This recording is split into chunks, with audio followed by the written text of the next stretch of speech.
Madhavam Kunja Bihari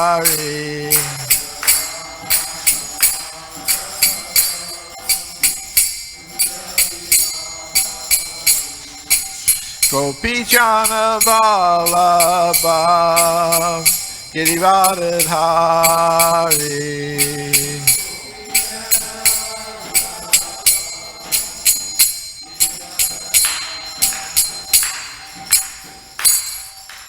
Jayam Vishnupad Paramahamsa Parvajakacharya Asatarsata Sri Srimad His Divine Grace A.C. Bhaktivedanta Swami Prabhupada Ki Jai Ananta Koti Vaishnava Vrinda Ki Jai ISKCON Founder Acharya Srila Prabhupada Ki Jai Srimad Bhagavatam Ki Jai Gaur Premananda. All glories to the assembled devotees, all glories to the assembled devotees, all glories to the assembled devotees, all glories to Sri Sri Guru and Gauranga, glories to Srila Prabhupada.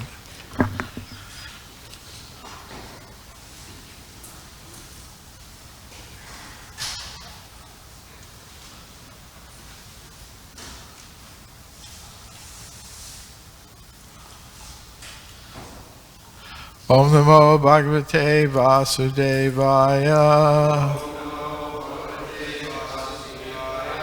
Om Namo Bhagavate Vasudevaya. Om Namo Bhagavate Vasudevaya.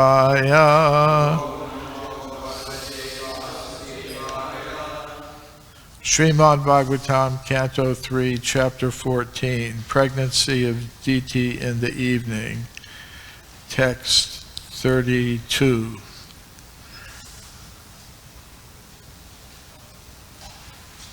Ato paprishya salilam pranan ayamya vagetaha dhyayan jajapa virajam brahma jyoti sanatanam atopasprisya salilam pranan ayamya vagyataha dhyayan jajapa virajam brahmajyoti sanatanam atopasprisya salilam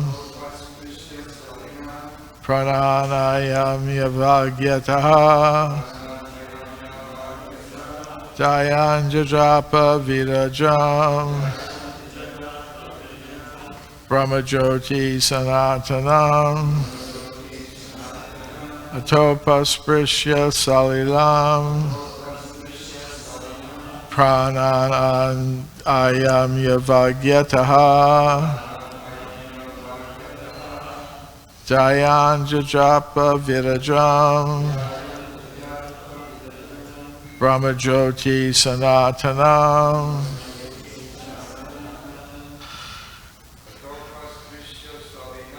atopasprisya salilam pranamayam yavagyataha dhyayan jajapa virajam brahmajyoti sanatanam atopasprisya salilam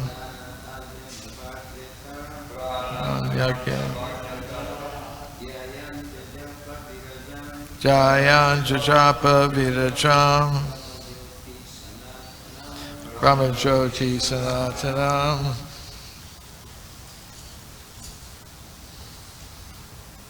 Vaishnavis.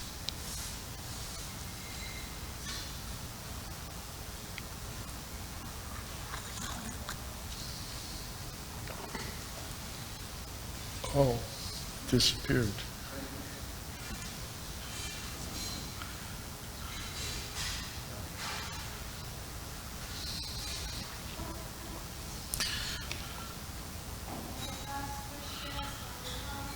Drutakarma Salilam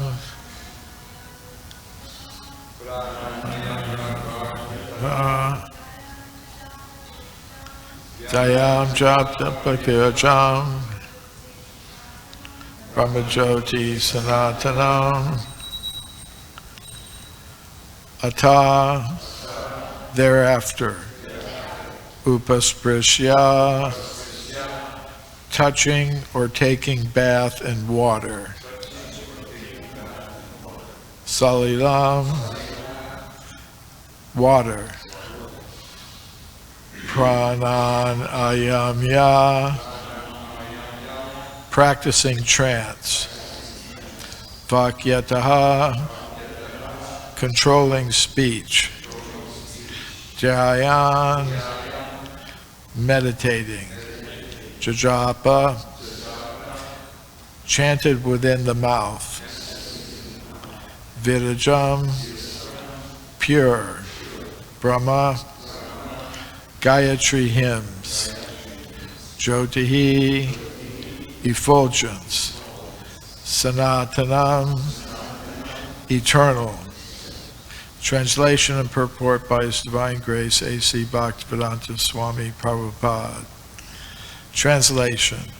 Thereafter the Brahmin took his bath in the water and controlled his speech by practicing trance, meditating on the eternal effulgence and chanting the holy Gayatri hymns within his mouth. Purport.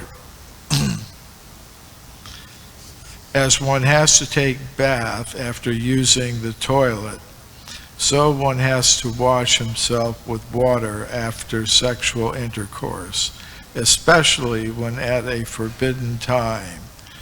Kashyapa Muni meditated on the impersonal Brahmajyoti by chanting the Gayatri mantra within his mouth. When a Vedic mantra is chanted within the mouth so that only the chanter can hear, the chanting is called japa. But when such mantras are chanted loudly, it is called kirtan.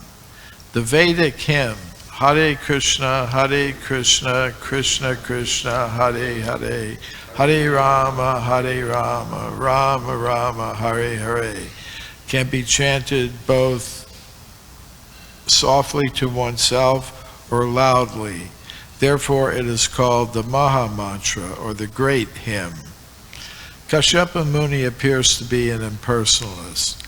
Comparing his character with that of Thakur Haridas, as referred to above, it is clear that the personalist is stronger in sense control than the impersonalist. This is explained in Bhagavad Gita as param drusva nivartate, i.e., one ceases to accept lower grade things when one is situated in a superior condition. One is supposed to be purified after taking bath and chanting Gayatri, but the Maha Mantra is so powerful that one can chant loudly or softly in any condition, and he is protected from all the evils of material existence. Om Jnana Timirandasya Gyananjana Shalakaya Chakshurunmilitam Yena Tasmai Shri Gurave Namaha. Shri Krishna Chaitanya Prabhu Nityananda Shri Advaita Gadadhar Shri Vasadi Gaur Bhaktivinoda Hare Krishna, Krishna Krishna, Hare Hare, Hare Rama, Rama Rama, Hare Hare.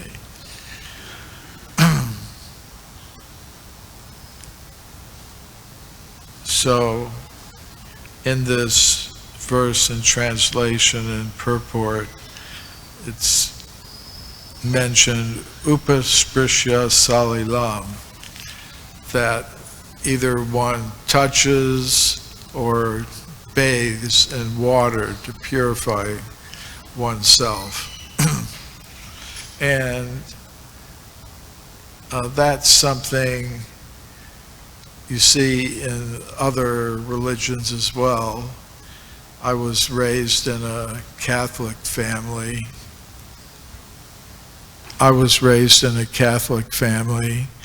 And when you go to a church, the first thing is there's a bowl, kind of usually a stone bowl or something right next to the door, which has some sacred water in it, and you touch it and then touch it to your, sort of purification thing. So this word upasprisya salilam, touching or taking a bath in water, it comes up several times in the Srimad Bhagavatam and the Vedic literature. Like if you search for upasprisya, you'll see it comes up quite a bit. For example, when Ashvatthama on the battlefield of Kurukshetra is going to manifest a Brahmastra weapon. So first he touched water. So that's so it's part of the Vedic culture to do that. But there are different results. Like Srila Vyasadeva, he was meditating on the banks of the Saraswati River, and it's stated that in the morning he touched water, upasprisya salilam, he touched water and was meditating, like Kashyapa Muni here is, he's touching water or bathing, and then he's meditating. But whereas Kashyapa, he's meditating on the Jyoti, the light, the Brahma Jyoti. Vyasadeva was meditating on Purusham Param. When he meditated, he saw the Supreme Personality of Godhead and his illusory potency, his material energy. And actually, he was being instructed by Narada Muni, his spiritual master, to write this Srimad Bhagavatam, to compose it. So he did that, and here we are today, still being inspired by it. It's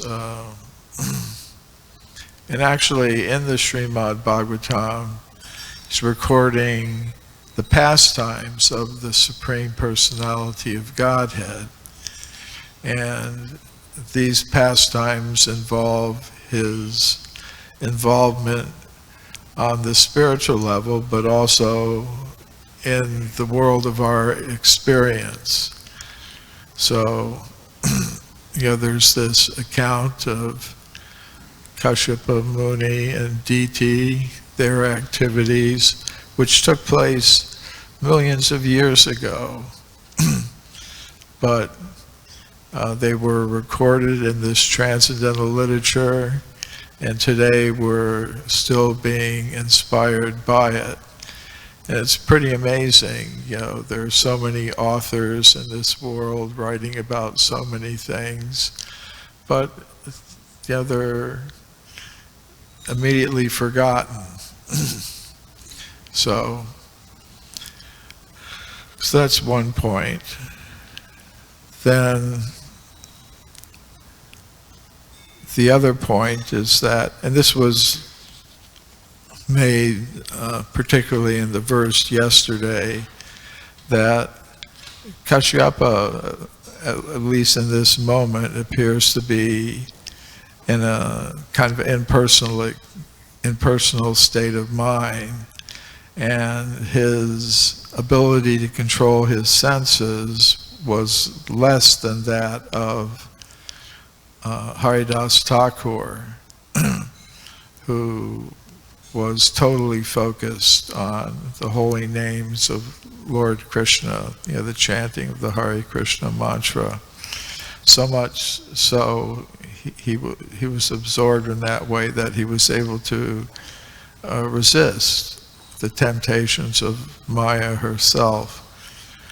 So that's another point that's mentioned in the purport here.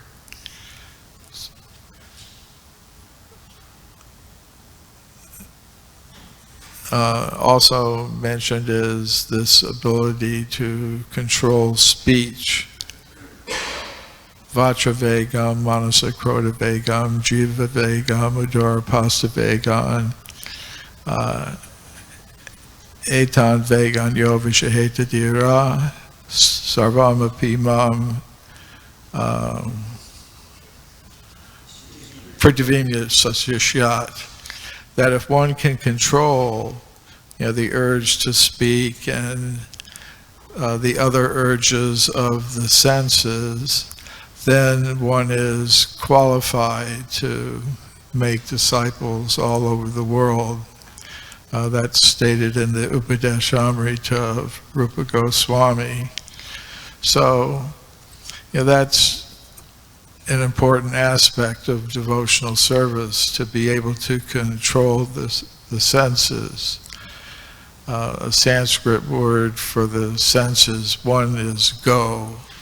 Like Goswami means one who's able to control the senses, or Swami also means to be able to control. So that's very important.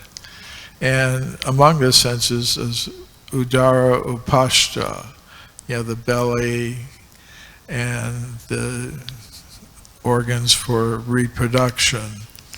So we can see in this account of Kashyapa and Diti that they were having some difficulty in controlling that aspect of their lives. Just kind of taking a broader view of the whole pastime, we learned that Diti was overwhelmed with desire, and therefore she began approaching her husband Kashyapa, and he told her, well, yes, you want to have a child and do what's necessary to accomplish that, and as your husband, I'm willing to do that, but right at the present moment, at this hour, it's a very inauspicious time because Lord Shiva is about with his ghostly companions, but she doesn't want to wait. But it's not like just one is being blamed or has the responsibility, because Kashyapa, he also knows, well, this is inauspicious, it's not the right time for this kind of thing. But he says, what can I do? And it's stated that he just leaves it up to fate, to destiny. He just surrendered, all right, whatever's going to happen is going to happen. And it turns out that Diti, after they've had concourse, she becomes a little bit worried. Now what's going to happen? Shiva, he noticed he's easily angered, although she could tell that she was already pregnant. She was going to have a child, her children.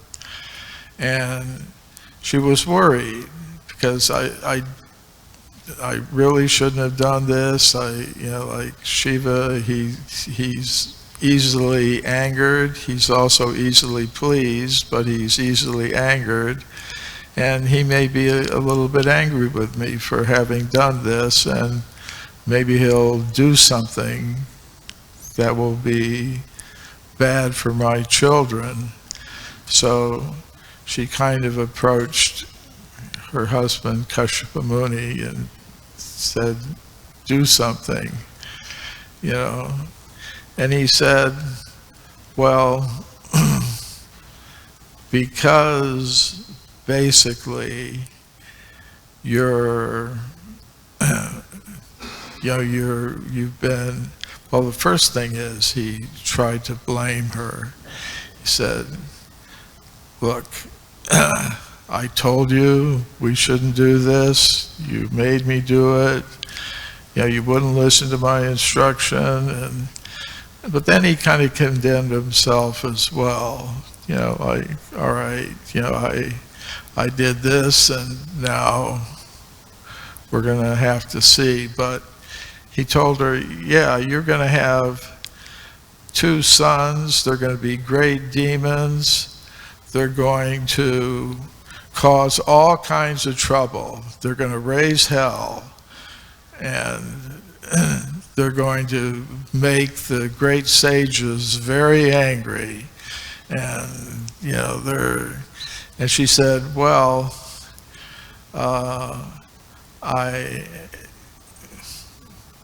he also told her, and then Krishna's going to come, he's going to have to come down especially to take care of them, and, they're going to be killed. And she said, well, I'd rather that they be killed by Krishna than by the enraged brahmanas. And that's something that Shiva told Parvati once. Aradhananam sarvesham Vishnu aradhanam param tasmat param devi tadyanam samarchanam. That worship of Vishnu is great, but even greater than that is the worship of Krishna's devotees. So if Krishna's devotees become mad, that in her mind, that was worse than Krishna himself. So, all right. So because she had some faith in the Supreme Personality of Godhead, and because basically she was coming to her husband, for a solution, he said, because of those good qualities that you do have, that yes, you're going to have these 2 demonic sons, but his son, one of them's son, Hiranyakashipu's son, will be a great devotee, Prahlad Maharaj. So it's kind of like, to me, one thing I was getting out of it is, akamo sarvakamo va mokshakamo daraditi vrena bhakti yogena yajeta purusha param. That whether you're full of material desires or you're really got a pure desire for serving Krishna, or you want to get liberated or whatever, the best thing is perform devotional service and some good will come out of it. There's not any loss. Swalpamapyasi dharmasya trayate mato bhayat. That even a little advancement on the path of devotional service is one's permanent gain. And this chanting of the Hare Krishna mantra and the practice of devotional service goes in different stages. First, in chanting, there's the offensive stage.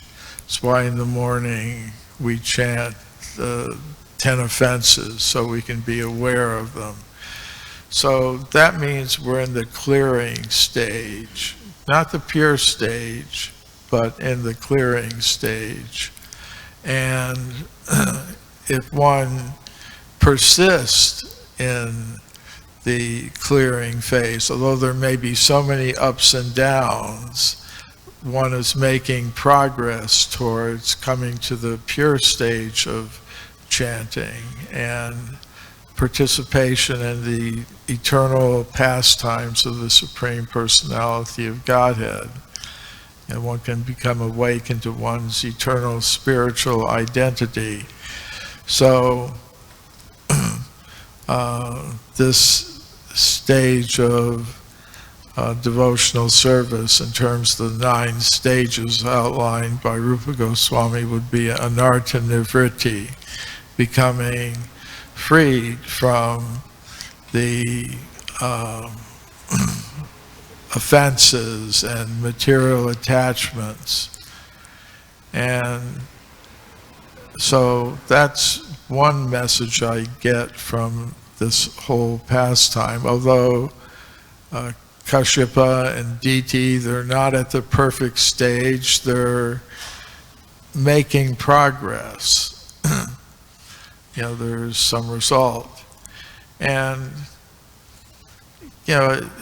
it takes some time, like for Diti and Kashyapa, although they get into this situation here in this, the 3rd canto, that this episode takes place. There's another episode that takes place later in the 6th canto.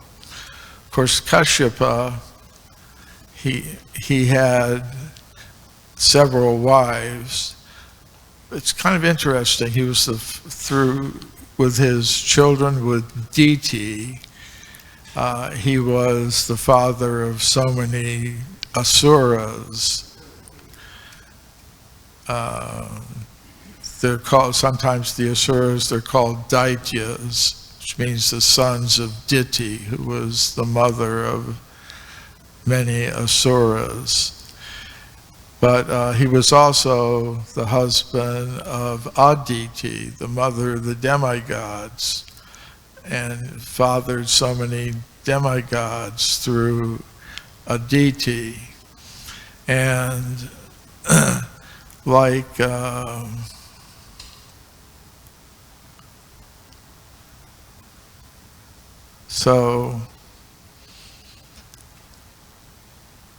but later, as I said, in the 6th canto, there's another episode with Diti. She doesn't give it up, like she's really attached to her 2 sons, Hiranyakashipu and Hiranyaksha. And she was very upset when they were killed by Indra. Not really, they were killed by Krishna, who took the form of, in one case, Varaha, and in the other as Lord Nrsingadev to take care of Hiranyakashipu. And she felt like Vishnu or Krishna was acting on behalf of Indra. So she was really fixated on Indra, saying he's just totally attached to his body. He's so proud. He thinks he's so great. And I really can't forgive him for having been responsible for the killing of my son. He had Krishna or Vishnu come to protect his false ego and his big position as the Lord of the demigods. So she wanted a child that would grow up and destroy him, destroy Indra, take him down. So she was fixated like that, and she decided, sort of like here, she decided, she wanted to have these children, and she approached her husband. And as I said, he admitted that it was his fault as well, but she approached him again and began serving him very nicely with sweet words, and he was influenced that. So he said he was praising his wife in so many ways. You've been so helpful to me. You've been really good to me. You've helped me in so many ways. And what can I give you? And she said, I want a child that will kill Indra. So then he realizes, uh-oh, what am I going to do now? I've promised her this benediction and I have to give it to her, but I don't want Indra to be killed. I don't want that on me. So he decided, and he was criticizing himself also. It's not just blaming DT. He's saying, okay, because I don't have any control of my senses, and I'm so bewildered by illusion, I get myself into these kinds of problems. So, but he figures out something. He said, if I engage DT in some Vaishnava ritual, then some good will come out of this. Maybe she'll make some advancement and she'll not do this. So he engages her in this Pumsavana Vaishnava ritual, because she asked him, she knows, she has faith in her husband, she wants something from him, but she's still got some faith in him and is willing to listen to him. So he engages her in this ritual. Yes, if you want to have a child who will destroy Indra, then this is what you have to do. And among the things that she had to do, were worship Vishnu. He said, if you do this for a year, you'll get what you want. If you don't do it, then you'll get the opposite of what you want. Not somebody who's going to be an enemy of Indra, but who'll be his ally. So she got into it. She went out to the forest to meditate and perform the offerings to Lord Vishnu and everything. And Indra had learned what she was up to. So he came and pretended to be very friendly to her. He began to help her in her activities, and she had conceived. Even before she began the ritual, she had already conceived a child with Kashyapa. So the child was in her womb growing. She was just performing the ritual to make sure he turns out the way she wanted. But then Indra came and pretended to be her humble servant, getting the firewood for her and the water and everything she needed for the rituals. And he entered into her womb, to destroy the child, because he figured if she goes ahead with all this, it'll be somebody who's going to cause trouble to me, so let me get rid of him right now. So he took his weapon, he went within her womb, he took his weapon, he's going to say, I'll chop it up. So he chopped the embryo into 7 pieces, and then cut each one into 7 pieces. He thought this should take care of it.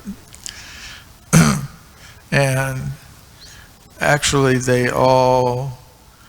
each of the parts of the body became a demigod, because she had been performing these Vaishnava rituals and had become advanced, and so her child had become a devotee as well. So when he cut them into 49 parts, they turned into 49 demigods, the Maruts, instead of one demon being born. Like she got 49 demigod sons. So they actually reconciled, because Didi was really surprised. She said, I asked for 1 son, I've got 49, and they've turned out like this. How is that? So Indra kind of explained to her, well, because we were engaged in these Vaishnava rituals, you were, and I was helping you. Somehow or other, Krishna has made it. So they kind of reconciled, at least for the moment. And those 49 demigods, the Maruts, were born in that way. And as far as Kashyapa is concerned, he eventually, in his next life, he becomes Vasudeva, father of Krishna. And his other wife, Aditi, becomes Devaki. So in the process of devotional service, we, in the clearing stage, we may still have material desires, and occasionally there can be some problems that come up.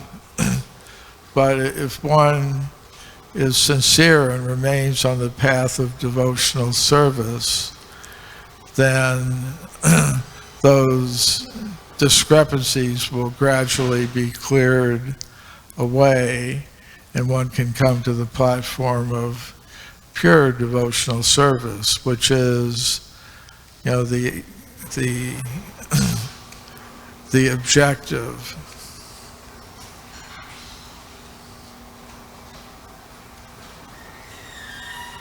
Okay, so I'll stop there.